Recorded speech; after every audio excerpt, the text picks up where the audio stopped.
Guidance पे, लेकिन result season last phase में है, अपने नंबर्स आ रहे हैं, स्पेशली रियल एस्टेट स्पेस से बहुत शानदार नंबर्स आ रहे हैं। उनमें से एक नाम है कोल्टे पाटिल।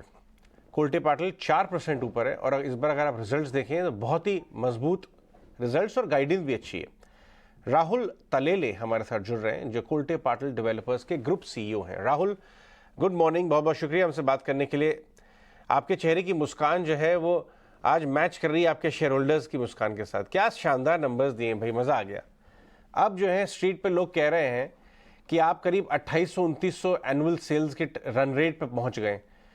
क्या फुल ईयर के लिए आप क्या कहना चाहेंगे, किस तरह की सेल्स पॉसिबल है? आपके मार्जिन भी बढ़े हैं, उस पर आते हैं, बट पहले आप सेल्स का टॉप लाइन ग्रोथ का टारगेट बताइए। सी थैंक्स फॉर आपके शो में अपॉर्चुनिटी देने के लिए। लास्ट 2 साल की बात करें तो कंपनी हैज गॉन, हमने एक ऑर्बिटल चेंज हमने एक्सपीरियंस किया है कंपनी का। 1200 करोड़ के सेल्स से हमने 2200 करोड़ प्लस का सेल्स लास्ट 2 साल में अचीव किया है।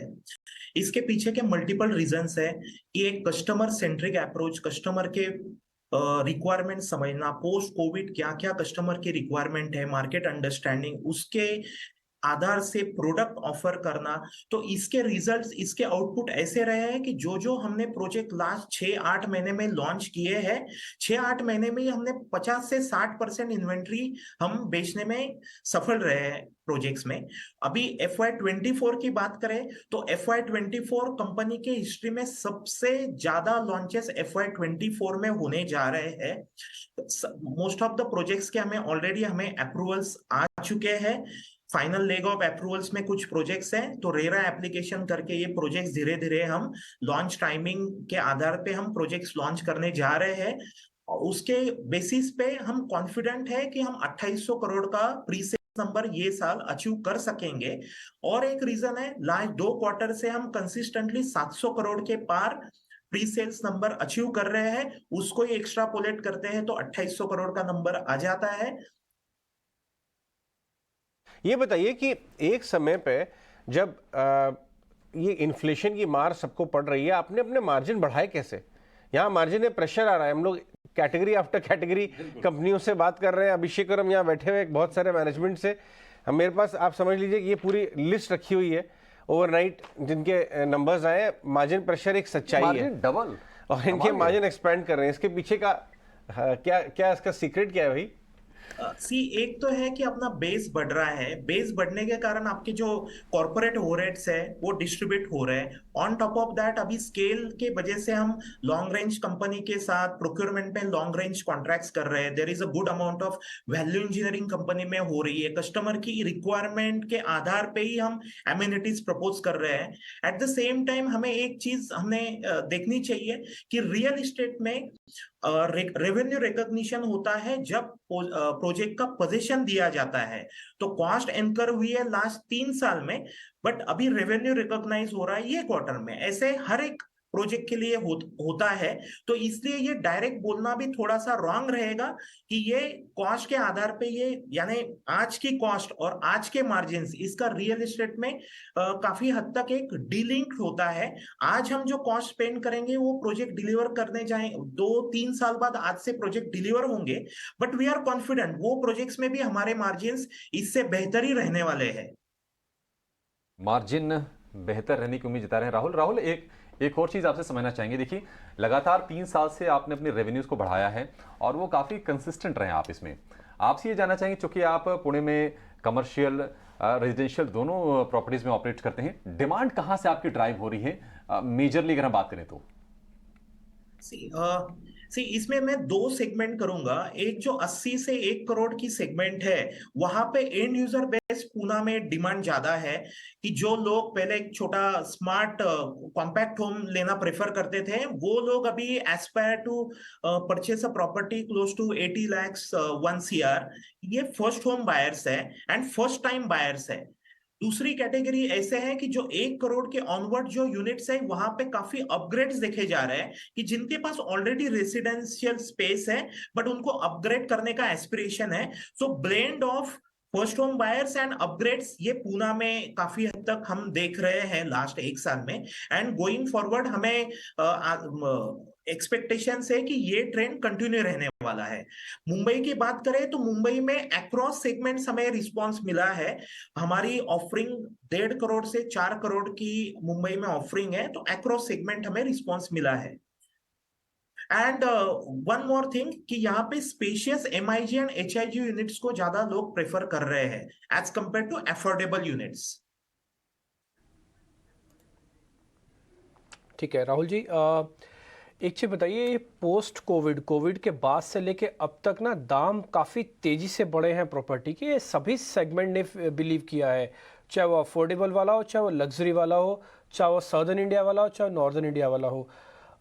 दाम इसी स्पीड से और बढ़ेंगे? क्योंकि आप तो सेल्स करते हैं, आपको थोड़ा ज़्यादा आइडिया होगा। दाम इसी स्पीड से और बढ़ेंगे क्या?